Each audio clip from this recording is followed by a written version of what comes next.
Hello, this is Tanner Tech. I'm not sure how many people are on here right now, but in this video, I'm going to be messing with some old electronic e-waste. I'll probably be taking some apart. Wait, I just got it on a mirror, so I can watch the comment chat while I'm taking apart stuff. Anyway. Oh, just a second there. Hello, everybody on... Alright, so hello, everybody. This live stream is gonna start right now. Right now, I'm just updating the YouTube app on this old iPod, so that way I can view the comment chat, because right now, my phone, I can't see the comment chat on there. So I'm just gonna update this, and I'm gonna fill you in on what we're gonna be doing in this episode. So I've got a lot of this e-waste stuff that I just collected over the past few bit, and what I'm going to do right now, I'm going to take it all apart. Well, not all of it, just a few things apart, and then in my next live stream, which I'm going to do probably in like an hour, I'm going to actually build some of those comment suggestions that you guys had a little bit ago.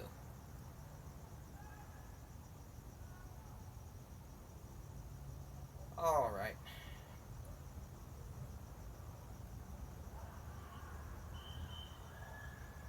Okay, I think I got the app updating on here correctly. So, we're going to start with something here, and I'm going to ask the comment people to tell me which electronic e-waste they want to start with. So let me go check the chat.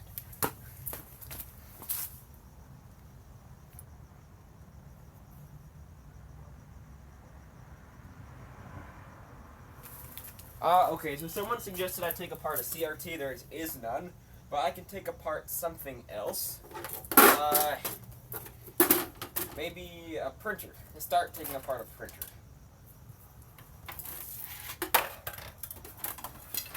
This is a pretty good printer. So we'll take this thing apart. As you can see, I've got my trusty tool thing. Got a bunch of tools. Now, usually these printers are pretty hard to take apart. They've got a bunch of these form-fitted plastic things, and it makes it a real pain. I'll be able to see your guys' chat in just a second.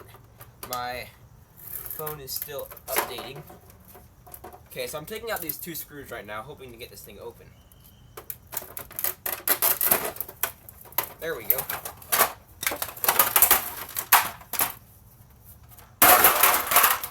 Nice. Okay, now I can go back to this app.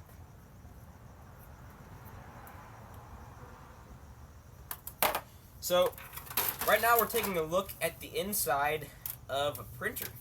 And if you look inside here, there's not really that much stuff. It's kind of sparse. There are these ink cartridges. These things are pretty nasty. They got all this yellow ink in them.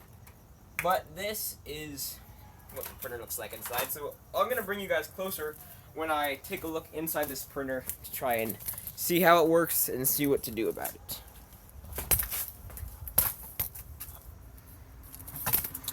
So, I just gotta lower my tripod at the moment.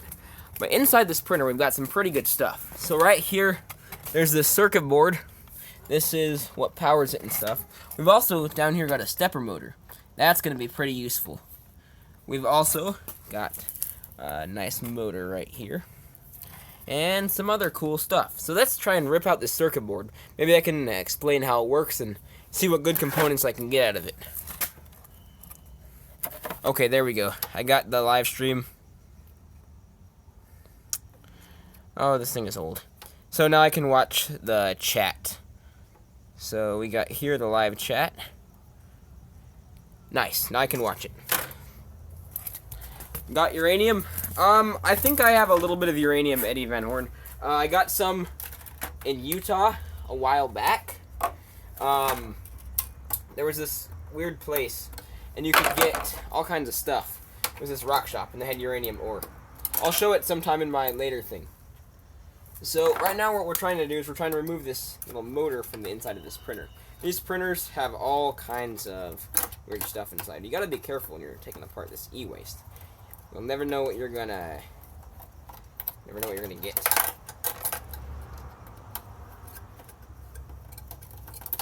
there we go. See, these things are a pain in the neck to take apart. See, you got all this stuff inside here. All these tiny screws. But you know, the best thing about e-waste is it's a really good place to get components. Here's a good old belt. This motor is not coming. Oh, there we go. There we go. Check that out. We just got this awesome little motor. Okay, so I didn't get that package yet, Eddie Van Horn. I haven't checked the mail today, but I don't think it's here yet. Maybe. Actually, I'll check the mail in just a second after I finish this stream. Yeah, see, look, perfectly good pair of red and black wires. That should come in handy sometime. Let's see if we can get out this circuit board and that stepper motor down here. This e-waste stuff is really useful. Just a second. This is a pain. Now, I didn't know if I should do this live stream.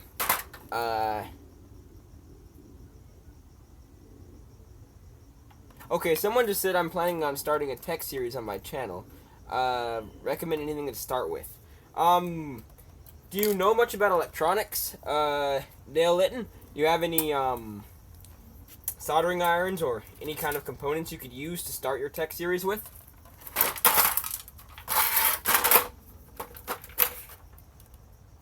Oh, there we go, a USB port. Perfect.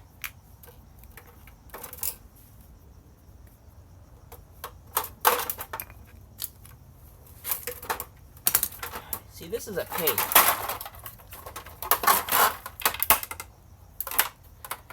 So you got a soldering iron and some stuff. Well, yeah, you should just start with some, maybe just take apart some e-waste like I'm doing and use the parts for other things. Alright, oh, there's some screws. See, the hardest part about this kind of stuff is just taking things apart. I'm focusing on trying to talk and keep you guys entertained while I rip apart this stuff. Alrighty. This is not being a very friendly printer. Ugh. There's all kinds of this stuff. This printer is not being very good.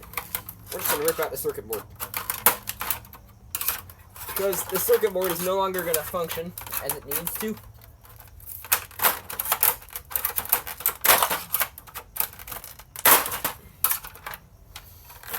Alrighty. This is not being a very friendly printer. So I gotta figure out how to open this thing up. Oh, see, there we go. There's a good power supply. That could be useful in the future. I'm honestly not seeing any screws. You know, I don't like it when these companies build all these things, and it makes it so you can't even open it up and take it apart. See, this is the death of being able to fix your own stuff, because you are physically unable to fix this printer, even if you had all the knowledge, because this thing is built so that way the only way to take it apart is to break it. So that's what I'm going to do right now. Nope, that didn't fix anything. So this metal part is not coming out. And I have to get the metal part out in order to get the stepper motor and get that out. That's not working too well. Oh, there we go. There we go. See, I found a screw down here. Now that screw could be what's holding that metal piece in place.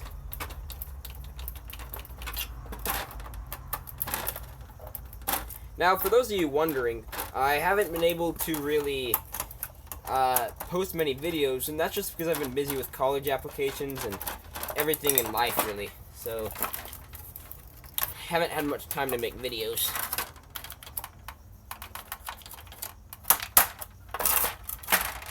I'll use these parts for something. Maybe even in this video I'll use the parts. But for now, just gotta get it out. Yeah, this thing is not working too well, Jake Boz.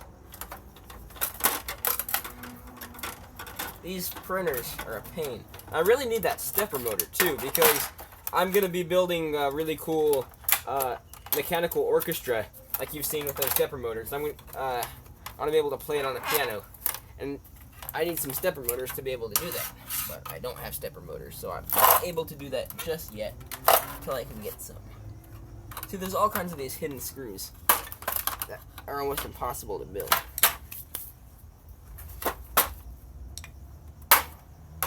So how this printer works is you've got these two ink cartridge heads right here. And what happens is each of these ink cartridges is able to dispense a little bit of ink, and it sprays it on the paper. Now this is different from some other toner printers, because in toner printers what happens is there's this roller of toner, and that's just like melted plastic, and it charges, and it has this roll of charged toner to like 10,000 volts, and you've got this paper, and I think it's at like 0 volts or something. What happens is there's a laser that scans the paper, and that actually changes the charge on the paper, and so that charge is able to dictate where all the toner will stick when it rolls over the paper. And so because this paper is charged by a laser in a laser jet printer, and it rolls over the paper, it's going to stick toner to there in certain places. And the paper rolls through the whole printer, and it goes into this heated roller that melts all the toner because it's plastic, and it sticks it to the paper. But these inkjet printers just spray ink, just like a penny, onto it. Alright, I still cannot get this thing open.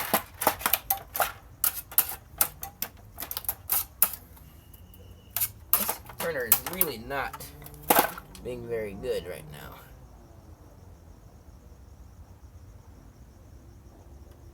I cannot figure out how to open it.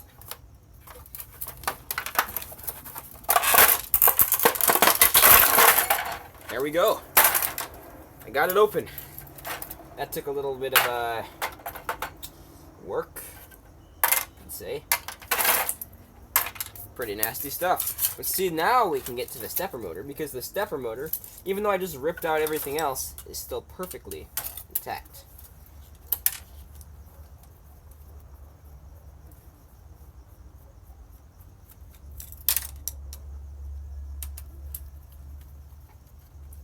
There we go. There's the stepper motor. These things are super, super useful. So right there, we've got the stepper motor. I think I actually have the exact same model of this in another thing. But these stepper motors are super useful because based on the input signals you put on these 4 wires using an H-bridge motor driver, you can actually control this thing very precisely at very high speeds actually. So what'll happen is this will move and turn around, and there's magnets inside, and there's coils inside this stepper motor, and when you charge up different coils of this motor, it'll spin in different ways. And so this thing is pretty useful when you are wanting to control anything precisely. You can also play musical notes on this thing based on the frequency of the notes. And I showed you how to do that in a video where I made a stepper motor guitar. I'm probably going to use a stepper motor in a hardware orchestra. So I'm going to keep this because this is going to be very useful. Put it in my tool bench. Alright, now to get out this circuit board, because it's got some useful stuff like a USB port on it.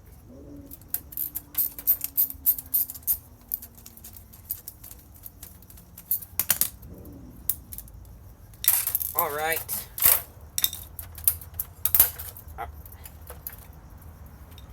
You see, a lot of these circuit boards that I rip out, I can just rip out like this because it doesn't matter if these circuit boards actually serve their intended purpose anymore, because these circuit boards are able to... Sorry, there's some loud cars around there. Anyway, on this circuit board we've got a few things. These 2 metal bits are prongs that actually connect with the power supply. We've got some inductors on here, and these inductors could be just to filter out noise, or they could be part of the power supply as a boost converter to actually step up the voltage or step it down to different things. And it actually could be that, because you can see that there are diodes right next to the inductors, and that would make it part of a boost or buck converter power supply. We've also got a few other things. We've got this little opto interrupter right here, and there's pretty much this little infrared light inside there and another infrared light on the other side. And when something crosses in between, it turns it off. We got some capacitors. Those may be fun to blow up sometime. We have some LEDs inside here. These will be pretty useful. Beyond that, there's not much of the circuit board. We've got this little crystal oscillator thing. We got a USB connector right here. We got one of these little connectors. We've got some really good inductors. These may be useful to make some kind of noise sniffer. That may be pretty cool. Anyway, that's pretty much what I got out of this printer. There's not that much. There's just a bunch of belts, a bunch of gears, a bunch of plastic, and a bunch of filth in that printer. So right now, this is no longer useful to me. We have these that can be chucked. We have some plastic bits. All these are bad. So right now I got a motor, a circuit board, and a stepper motor. These are pretty much the useful bits that I got out of this printer. That just flipped. And then I have this cool power supply. And if we look at the power supply for the printer, it is 30 volts at 0.4 amps. That explains these inductors for the boost and buck converters, because these things can step down this 30 volts to a more useful voltage, like 5 volts, in powering these logic circuits. Okay, so somebody just said Staples will give you $2 per recycled ink cartridge. That brings me to a good point, because it is really not good to throw these ink cartridges away, because they have some toxic chemicals inside. So, just like someone said in the comments, it would be pretty good to just get these recycled, and I'll get $2 out of it. So I'm going to take these, set them aside, because I'll get $2 out of that. We're going to throw away this hunk of plastic. Sorry, we're venturing out of the light. You may fall for a second. Oh.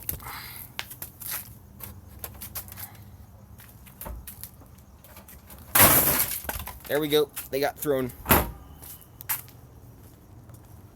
Sure, that'd be pretty cool to record my intro on a cello. You know, actually, I've played my intro on a few different instruments, and it may be very cool to make a little thing where I have all of my different instruments that the intro is played on, in kind of like a little thing. So, yeah, the person in the comments who said that they would play my intro on a cello, go ahead and do that and send it to me. That would be pretty cool. Thank you, Eddie Van Horn. I may make like an intro or something where I have all kinds of instruments playing my intro, because I actually have a friend that played my intro on his electric guitar, and so then we have someone playing it on the cello, and then I don't know, I played it on the clarinet, the banjo, and a few other things. So it'd be kind of cool to have a video with my intro played on all kinds of different instruments. Alright, so we took apart the printer, found some good stuff. A lot of the stuff isn't that useful. I mean, we have this USB cable, but I have like a million of these things for my Arduino. So these can probably go in the trash too. There's a bunch of other junk on the ground. A bunch of dead animals. Dead cockroaches and stuff. Alright, what do you think we should take apart next? For those of you on here, I have a computer. I may take that apart next. We got a scanner, microwave, some more printers, and some more computers. You want the scanner? Alright, that probably does have a CCFL in it. So we'll take apart the scanner. That's going to be pretty useful. First of all, I want to get rid of this bit of plastic. That thing is not useful.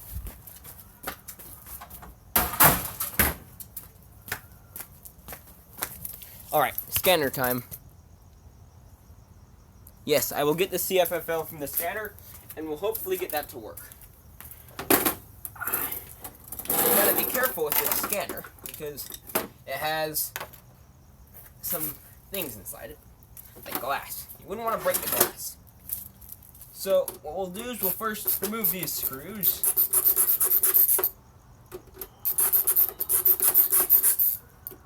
So we can hopefully remove the cover and hopefully remove this old lid. Now I'm hoping to turn this scanner into something that I can play music on, like in some of those cool videos. Alright.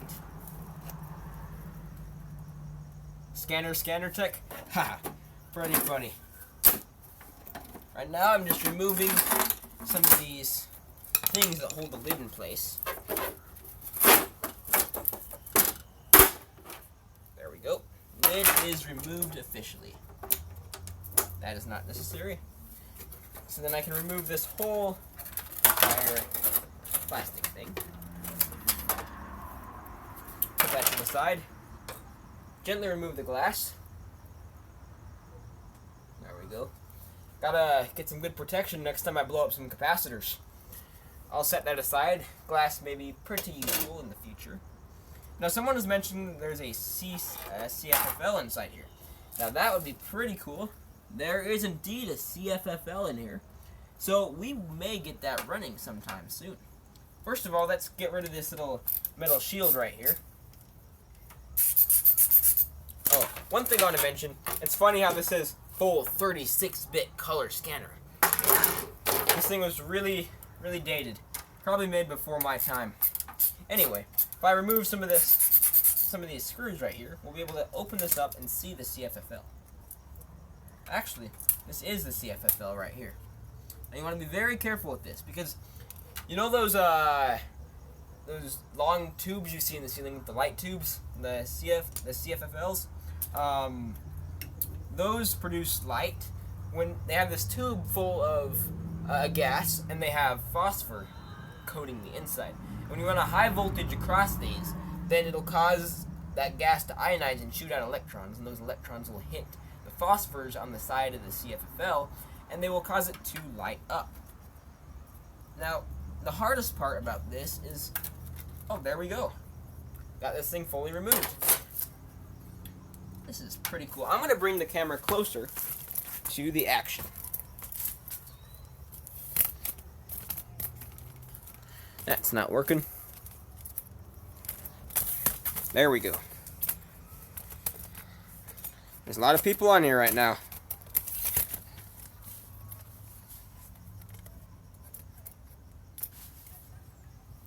Oh, that's pretty cool.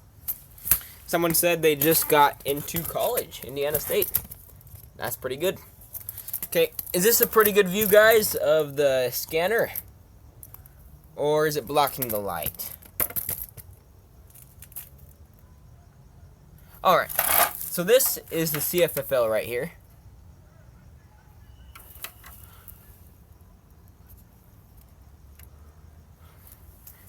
This is a tube. Then we've got the CCFL driver board right here, or it's somewhere around here. And so what we need to do is we need to remove some of these prisms and other glass things in order to get the CCFL out. Now this is pretty cool because we have a little lens down here. Now I think this scanner actually worked like a camera.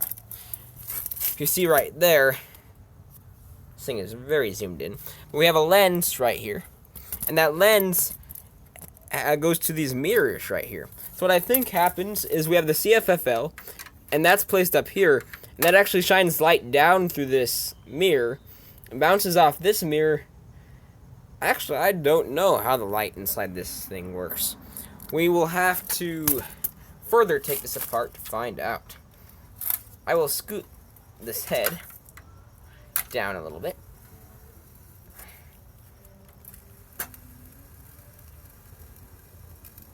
There we go. That should just give some more room. We need to remove this cover so that way we can get down to the inside and find the CCFL driver board. See if we can use that. But the hardest part is to actually get in. Oh, I found the CCFL driver board. So, whoever was talking about the CCFL, I will actually be able to use this once I get the driver board out of this casing. But everything is a pain right here.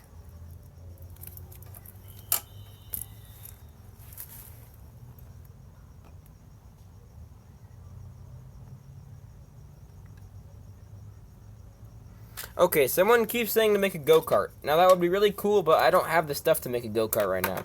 I may do that in the future. Okay, I just removed this little cart from its securings. I gotta pull it out.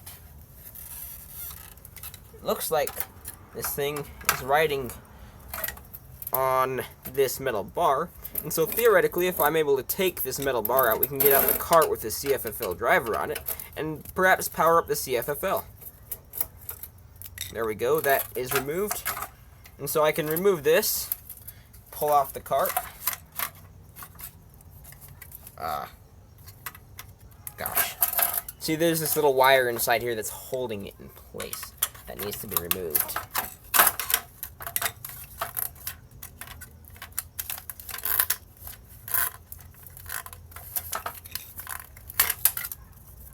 Wow. Got that off. Perfect. See, this is the cart that I was talking to you about that holds all of the parts. Now, if we look down here, we can see that there is this one part that is connected to the CFFL.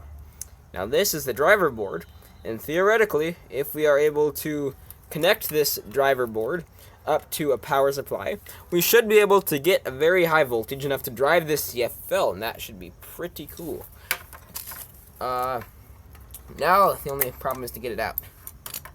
It's always an issue. Always an issue. There we go, popped that out. See, if I pop out this little thing, I can pull out this wire. Then I can pull out this connector. I can pull out the CFFL. Hopefully. Now, I don't want to damage this board. I know in the other printer that I actually damaged the board on purpose because I didn't really care about it. But I actually do care about this CFFL because, I don't know, it's going to make a pretty cool light. There we go. I got the CFFL out. And along with the CFFL, I have this little driver board. Now, if we look at this thing, we can figure out which polarity it is. Because the capacitor on this little board... Why am I triggering you? Eddie Van Horn. Anyway, we have this negative end of the capacitor. And then we have all these lines. And you can follow the trace. And then go back to the negative side of this. So we know that this pin right here is negative. Oh, CCFL. Sorry, CCFL. I'm just going to refer to it as a fluorescent tube right now. Anyway, if we put some voltage across these, then hopefully we should get some light on this CCFL. Cold cathode fluorescent light. Sorry, I even make mistakes. Anyway, since the capacitor says 50 volts, we know that it has a fairly high input voltage. I'm not exactly sure what that input voltage is, but I'll set this aside and we'll get this lighting up sometime later.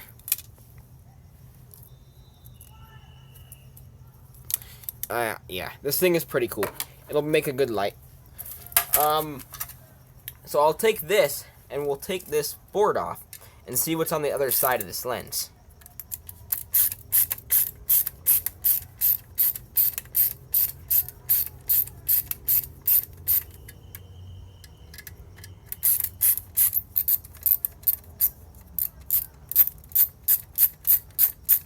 Okay, someone just asked if I got their joke.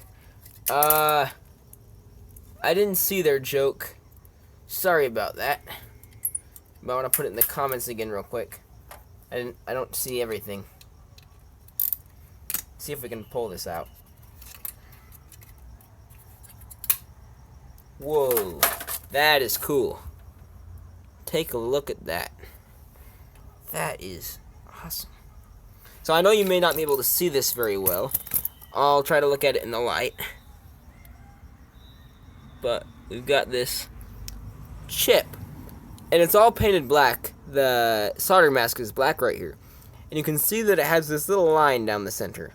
And now I may get a better view of this line later, but what I'm pretty sure happens on here is this line has different pixels along the edge of it, and each of these different pixels it says what color it is at any given point in time. And so what happens is, as this thing is going underneath the paper, these light or prisms reflect light from just a tiny slit of the actual piece of paper, and it reflects that tiny slit into this lens, which broadcasts it onto this sensor right here. And so what happens is this stepper motor moves the line, or this thing, across the paper, and it can see only the little instances of color where it's going. So that may be kind of hard to explain. I may explain this scanner in a later video. But anyway, I thought that was pretty cool. Let's see if we can get this lens out.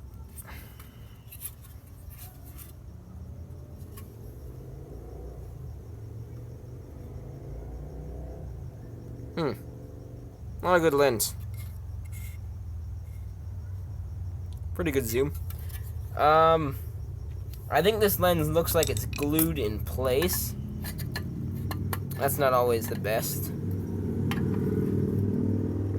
I don't want to break it trying to get it out.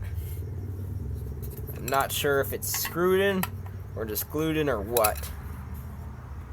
But however it's fixed inside there, it looks pretty cool. We've also got all these prisms. Let's try and get some of these prisms out without breaking them. That may be a challenge, but these may be cool to look through, even for the camera. Now I gotta get a smaller screwdriver. Maybe some needle nose pliers.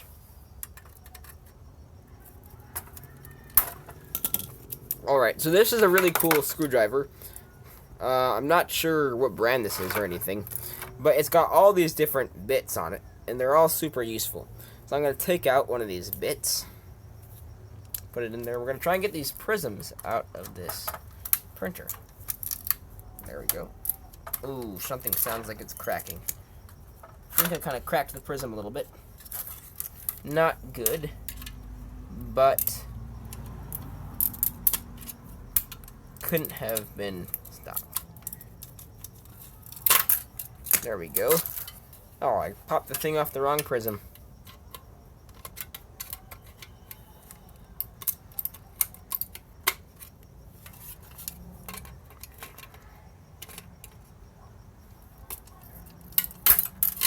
Oh, there we go. See if I can pull this prism out without breaking it.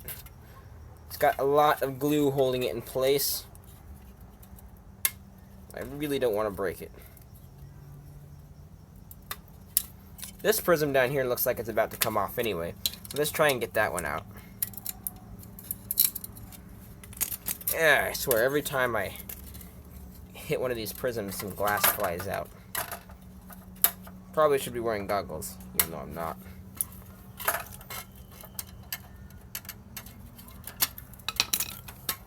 So if we pull this out, pull the glue out, hopefully we'll be able to get this prism out. Oh, there we go. I literally just ripped that prism out. That's pretty cool. You can see me perfectly. You can see the lens. It's a mirror. That's a pretty cool prism. Look, if you look at it this way,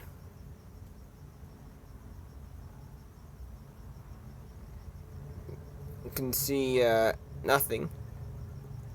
But when you turn this, you can see me in the camera. No, this isn't a one-surface mirror. Both sides are a mirror, but if you look in the middle, it's clear, because what it is the insides of these mirrors are actually plated with some kind of metal, and so it makes it shiny. But the inside is just still pure glass, and so you can see right through it. But these ones are mirrors. Anyway, I thought that was cool. I'll set that aside, my other stuff. And what we're going to do is we're actually going to put this carriage back into the scanner, because I actually want to use this scanner as, oh, anyway, actually I just popped out this prism. There we go, another prism.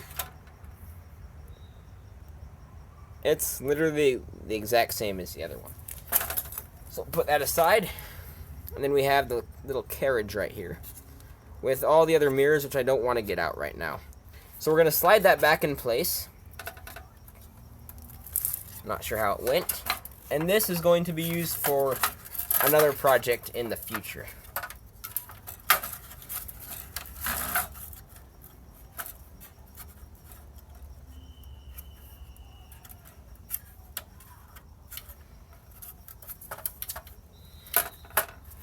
Now the question is, how did this happen? And how can I get this?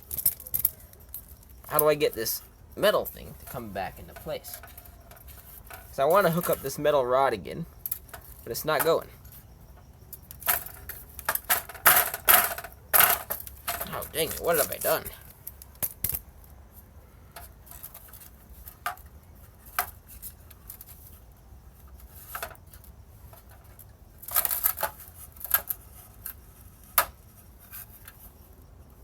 Something happened here.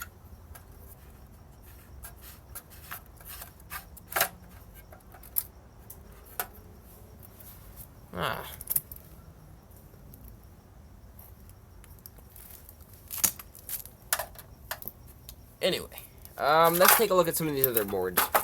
So right here we've got just a button board. That's pretty much just to press buttons. And then that goes down into this power supply board. This power supply board looks pretty old, but it looks like it has some useful components inside it. And we've got this board right here, and this is what controls or has all the super important components inside, like the computer control that makes this whole thing run. So, switch out my screwdriver bits. Let's take a look at the computer board.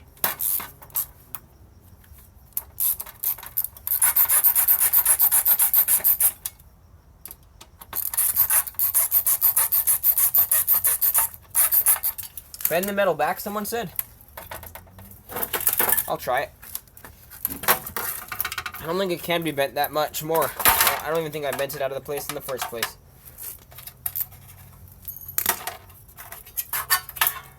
Here we go. I'm removing this thing that covers the computer controlled stuff.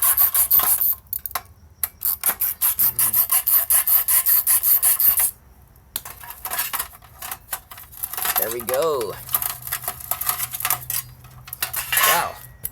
That is some pretty old hardware inside there. Here we got the stepper motor controller. That's an interesting stepper motor configuration. Looks like this is a different kind of stepper motor than I was originally thinking. We've also got a really cool crystal oscillator inside there. That could be used to make an AM radio. Some really old components inside here. I really like the way that the circuit board is made. It just shows how old it is and how dated it is. Heck, it even has these serial and parallel ports on it. But we've got down here a bunch of really good stuff that I can probably use in the future. This is probably getting boring with me looking at this scanner right now. So I'm going to take this and push it aside, and we're going to maybe take apart a computer right now.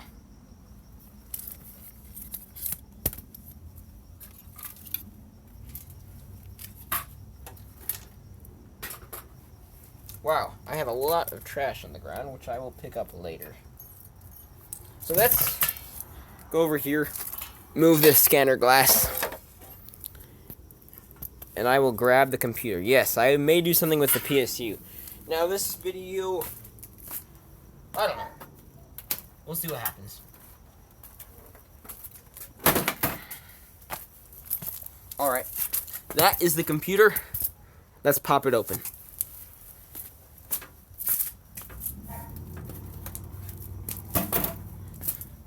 Just a side note, look, there's like a moth flying around down there.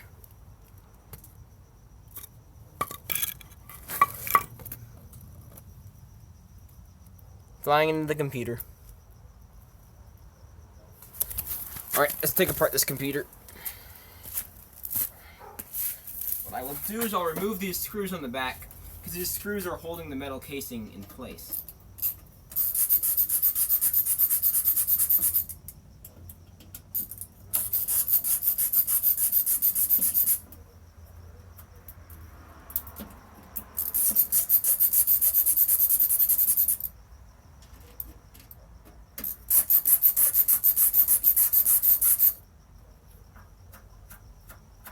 This should hopefully be good enough to get all the components out that I need.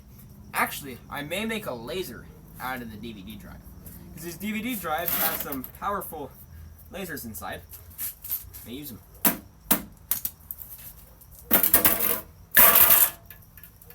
Ow! Oh. I just got stabbed by that stupid trailer.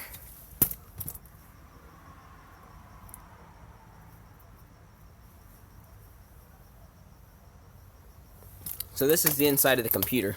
I'll face it around so you get more light. Okay, some people asked some questions on here. Like, yeah, let's take a look at some of the comments. So we have one that says, build a multimeter with a CRT display. Build a Mousy the Junk Bot. What is the best project you've worked on? I'm not sure. I've worked on a bunch of cool projects. It's kind of hard to say which one is my favorite. So, we've got in here some interesting things. There's a hard drive right here. Hard drives are always useful. This thing is probably like 2 megabytes or something. Something old. This is a really old computer. So I'll pull that out. I'm surprised. Oh, actually, right here. There's a DVD drive right here. We got a PSU. Some kinds of cards. I'll pull those out. And a good heatsink. Heatsinks are really useful too, actually. Same with the PS2 ports. Those are useful for connecting keyboards to an Arduino. So I'm gonna try to pull out one of these DVD drives, because DVD drives are super useful when it comes to building things. I'm building lasers, and I take it everybody here wants to see a laser in action. So in order to do that, I'm gonna have to get rid of this DVD drive.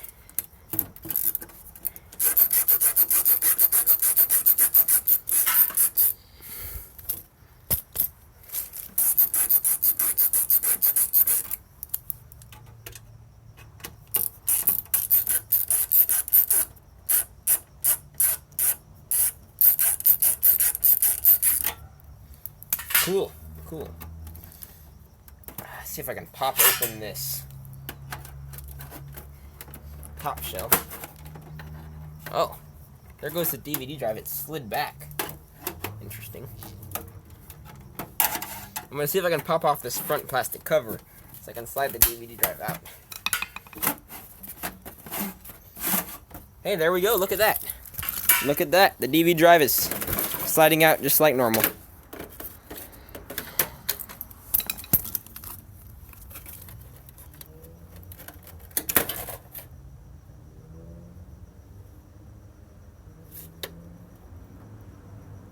So we got here this thing, and it says right here, class 1 laser product. That's a good thing.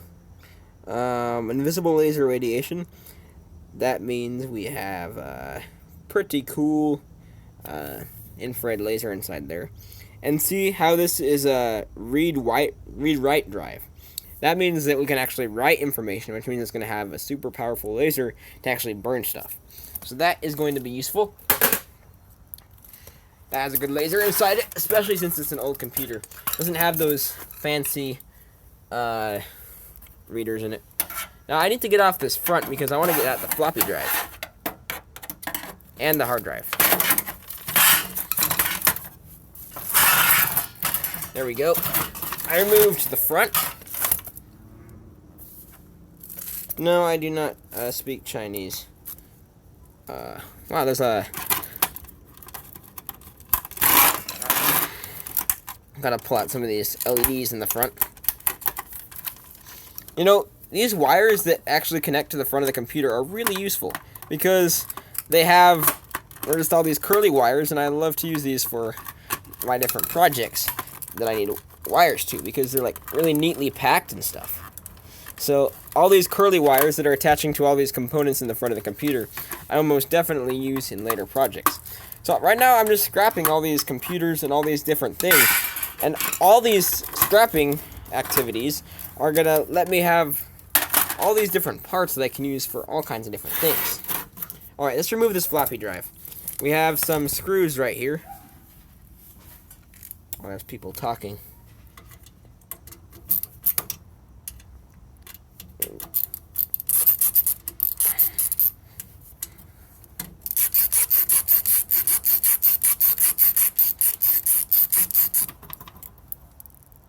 There we go.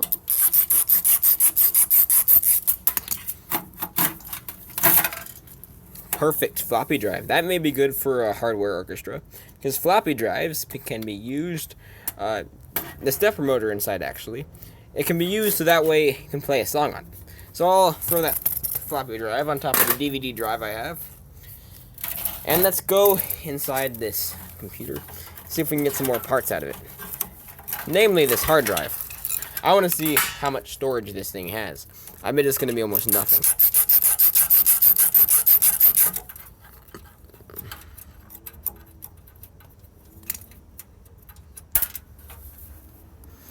Oh, that's not coming out right now. Maybe if I pry it a little bit.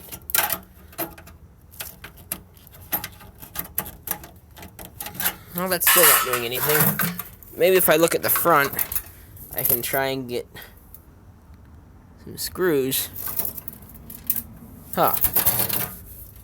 That hard drive does not look like it wants to come out.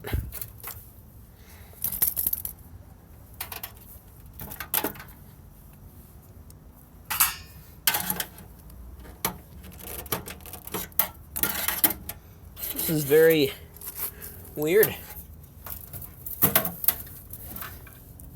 Kind of want to get out this hard drive so I can see what the capacity of it is, but I can't seem to free it from its little home down there. I might just give up on the hard drive. No need wasting time on that. It's time to get out the motherboard. How much RAM is? Here's some RAM cartridges. See how much RAM is on these things. Whew, that is old. Wow, a full 128 megabytes of RAM. This computer could run everything on it.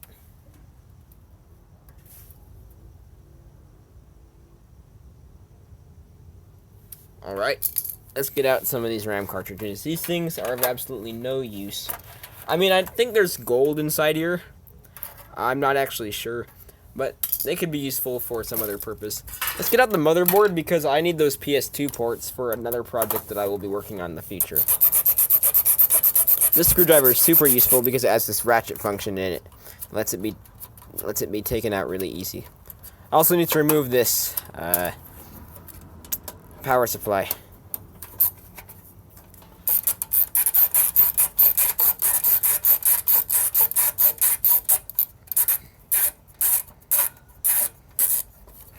Okay, someone said I could just use hydrogen chloride to remove the gold from the RAM or CPU.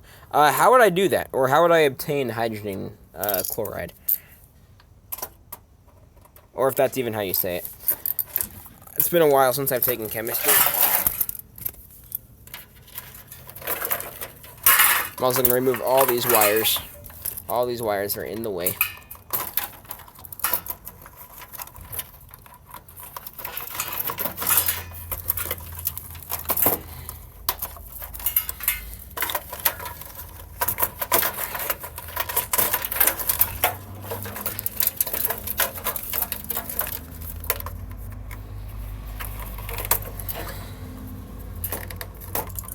Oh, hydrochloric acid. That's what it is. Okay. I may try and get that sometime. Right now I'm going to focus on removing all these screws. Then we can take a closer look at the motherboard.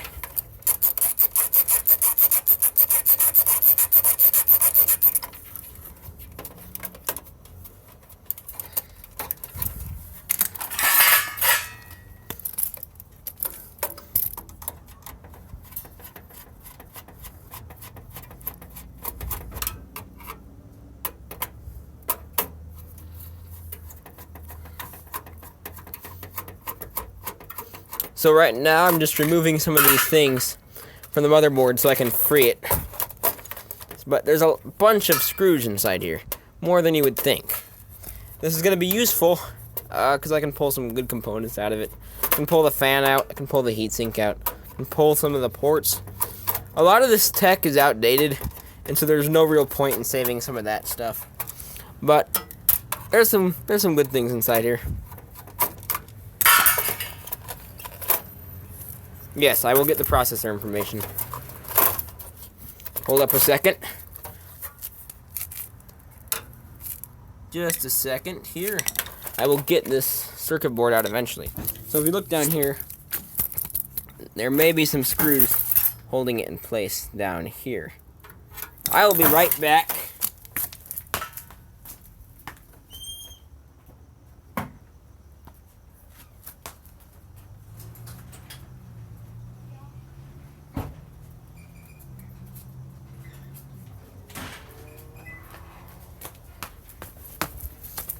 Alright, I still can't remove this board. There may be an extra screw that I am missing. I do not know where it is.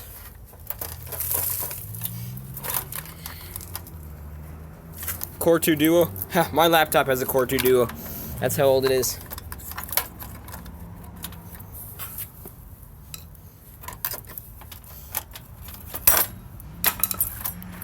Okay, remove the fan.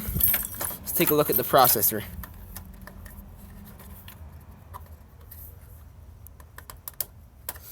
Now the hard thing is getting the processor out. I think you just pull that. Wow, look at the size of that thing. Oh, it's an Intel Celeron. Not sure if it says anything more under all that filth, but there it is. It's a Celeron, pretty old. So I may keep those to get gold out sometime. I don't know. Right now I'm going to focus on trying to get this motherboard out to get the PS2 port out. I think these cards right here are my main issue. I think I'll have to remove the cards by taking out these screws up here. And then I can remove the cards from the computer. Hopefully I can pull out the entire thing.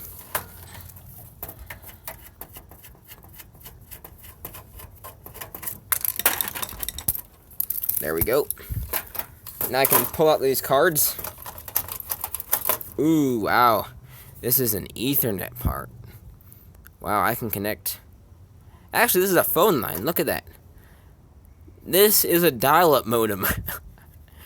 That is funny. It's a dial-up modem card. You've got the phone input, and you've got the thing. So that way, you can call with your phone and use dial-up internet. That speed, though. Let's see what this card is. We've got this card.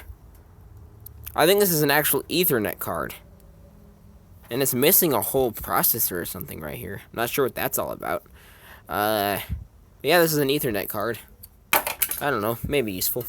I can pull out the whole CPU now. And there we go. We got perfectly intact motherboard with lots of capacitors. We got some PS2 ports, which I need. We got lots of these different kinds of ports and lots of capacitors. I may have to blow those up sometime soon. So we'll put that aside. It's time to get out the power supply. Most important part.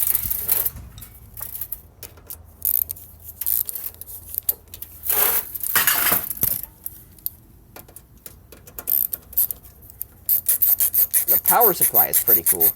I have a bunch of these already, so I may not use the whole thing.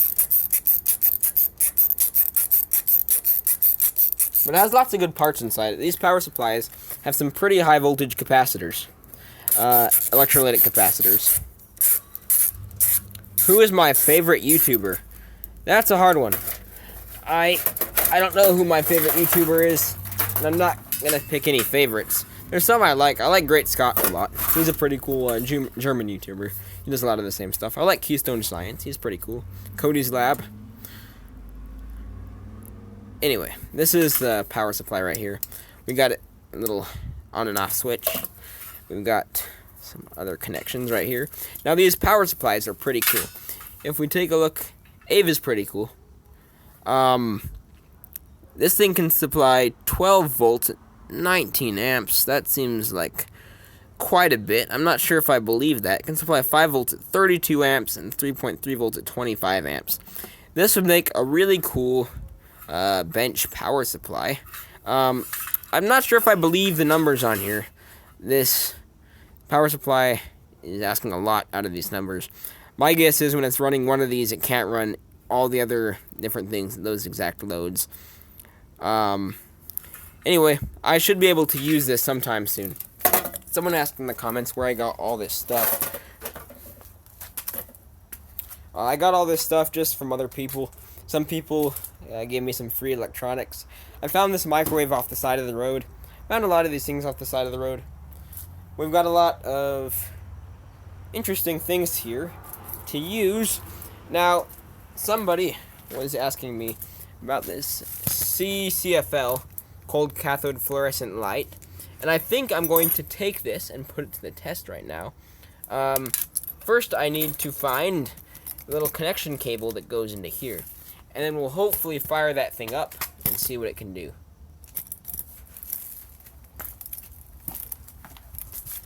I'm pretty sure the connection cable for that CCFL is down here. There we go. This should probably work.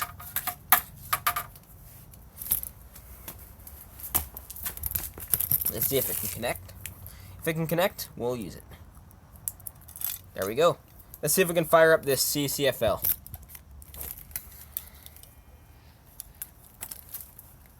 First, let me take a look at the comments down here. Use my Tesla coil. That Tesla coil is pretty old. It kind of broke down a bit right now, and it's a real pain to set up. Let's go test out this CCFL. After that, I should probably be done with my live stream.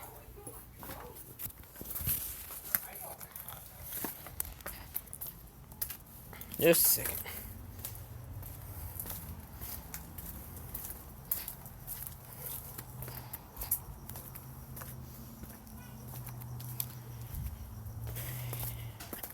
All right. Just a second.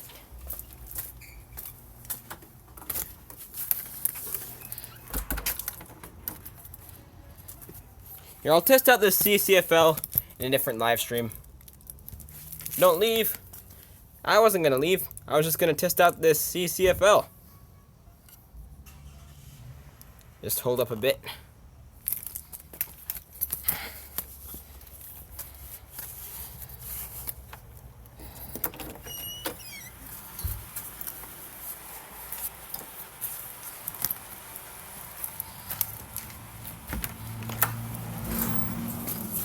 Oh, there's a dog. So we're going to Tanner Tech headquarters right now. We're going to test out this CCFL. There we go.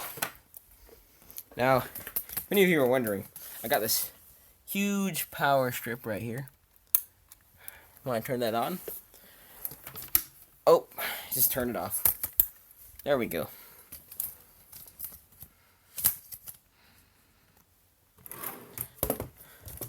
Let's fire this thing up. After that, I'll be done with this live stream. Don't worry, I'll make another live stream tomorrow, because I remember your suggestions, and I will try and get those answered. So let's pop this thing open, see if we can power it up.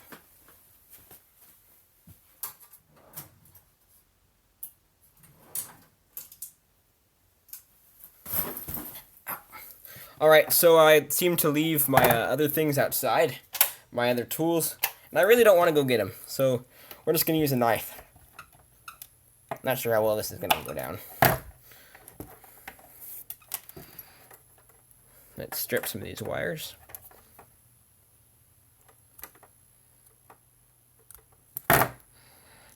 This isn't the most safe way to strip wires, but you gotta do what you gotta do.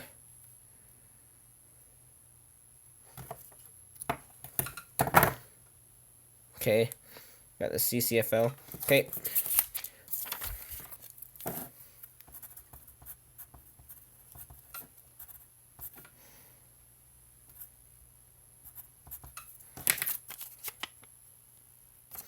Okay, we got one wire stripped. We got one wire almost stripped. So we're going to take these wires and connect them to my power supply. Could you make donuts? It's an interesting question. We'll connect this to my power supply. So right now my power supply is running at 12 volts, and I'm pretty sure this should run the CCFL. It may run at a higher voltage. I'm not sure yet. I know green is ground and yellow is positive. Just make sure I hook that up correctly. And hopefully, when I hook this up, we should get a lighted CCFL. So green is negative. Oh, check that out. 12 volts, it runs perfectly. If I turn off my big CCFL, or actually, that is not a CCFL, it's a normal CFL, and I turn off this light, you can see that this miniature CCFL is extremely bright. Check that out. That is really cool. Whoa, that's pretty cool. Someone just said that they use the translation software so they can know what I'm saying. That's awesome.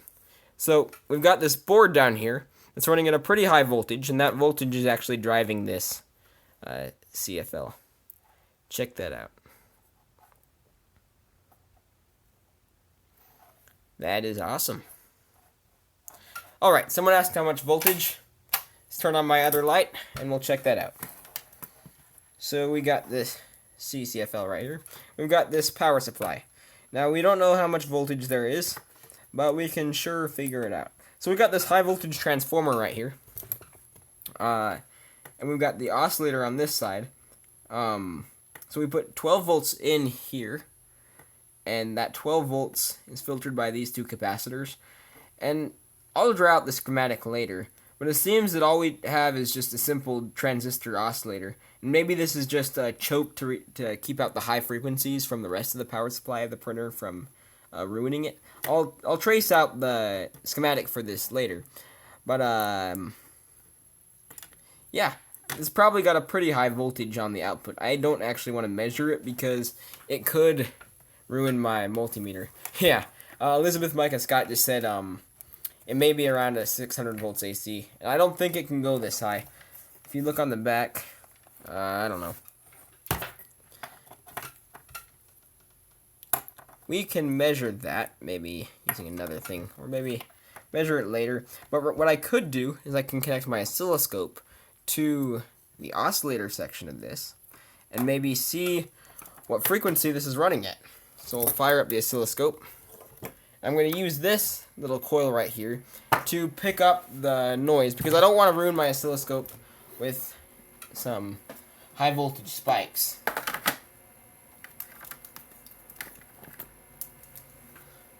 I can connect my oscilloscope via this thing. Then I'll take my oscilloscope and connect one side to one side of this coil, one side to the other side of the coil. And then I'll fire up the CCFL from the scanner. You can see that it's lit up, and I can set my oscilloscope near that. I'll turn down the voltage. You can see something is happening here. There we go. Check it out. If I move this farther away from the CCFL driver, it gets smaller, but it still reads it. If I bring it closer, it gets larger. Actually, I just realized something. My oscilloscope came undone. There we go. See, as you can see, that signal is pretty bright. My oscilloscope keeps coming undone. So we can see that if I move it closer, we get a really high voltage off this. It's almost, each division right now is 1 volt, so we're getting a 1 volt peak-to-peak sine wave off that coil going to it. So let me change my oscilloscope. We'll take a look at this, and we'll see if we can figure out what frequency this thing is running at. So what we'll do is we'll do mid to mid, which is 1 exact oscillation, so it goes from here to here to here. And right here we've got a frequency of about 39.68 kilohertz. So that's 40 kilohertz, 40,000 hertz. Now it's better if you just go to the peaks and just do peak to peak. Now some oscilloscopes can do this automatically, but my oscilloscope can't. So we can see that this thing has a resonant frequency of about 39.37 kilohertz. That's pretty cool. And if I move this closer and farther from the transformer, you can see that the signal can increase drastically when it's right here, and it can decrease when it comes over here. So yeah, so this works off a principle of electromagnetic induction. So we've got one coil inside the transformer, and the transformer is two coils right here. And one coil has probably a center tap inside it, and that's used for the oscillator. And so what this coil is doing is it's generating a frequency inside this magnetic core in the middle, and that frequency is being induced into this higher ratio secondary coil, which is driving the CFL light bulb. But what's happening is it's also creating this magnetic field around the transformer. This magnetic field is pretty big, and so if I take another coil, such as this one right here, and I move it so it's near the oscillator circuit, that electromagnetic field will induce a small voltage or current into this tiny coil right here, and that'll cause it to create some nice reading on the oscilloscope screen. Now the cool thing is, just by changing the direction or position of this coil, I can change the voltage on the oscilloscope. So right here, it's the same distance away from that thing, but it's pretty small. And that's because the coils inside here and here are actually opposite of each other. Just their polarity. So if I move this, so it matches the polarity of this coil inside, it gets very big because the magnetic field is together. So if I had a coil right here, and I had another coil right here, since these, and this one is producing a magnetic field, the magnetic field is going to look something like this. Now that means that since they're both together and they're both in the same plane, it's going to induce a higher voltage into this, as opposed to a coil that looks like this. Because these are not polarized in the same position, and so some of that current is going to be canceled out and the voltage is going to be smaller. That's kind of how this little oscilloscope thing is working. Anyway, I'm probably going to end the live stream in just a second. I'm just about done with this. I was able to take this cool CCFL out of a scanner and make it run pretty good. It's got a pretty high voltage on it. I may trace out the schematic of this in a later video and kind of explain how that works and how it oscillates to create that high voltage that can light the light. But for now, that is all. Goodbye. I will be actually creating another video tomorrow, probably tomorrow morning, where I show some of these suggestions that that I showed in another video. So I'm probably gonna make some of these tomorrow in my next live stream, and I'm also going to be putting some more videos up about various things, such as my MIDI keyboard that I made, and this cool flare exciter, which I can explain a different concept on. I know I already made a video about this flare exciter. Just stay tuned. Thanks for watching.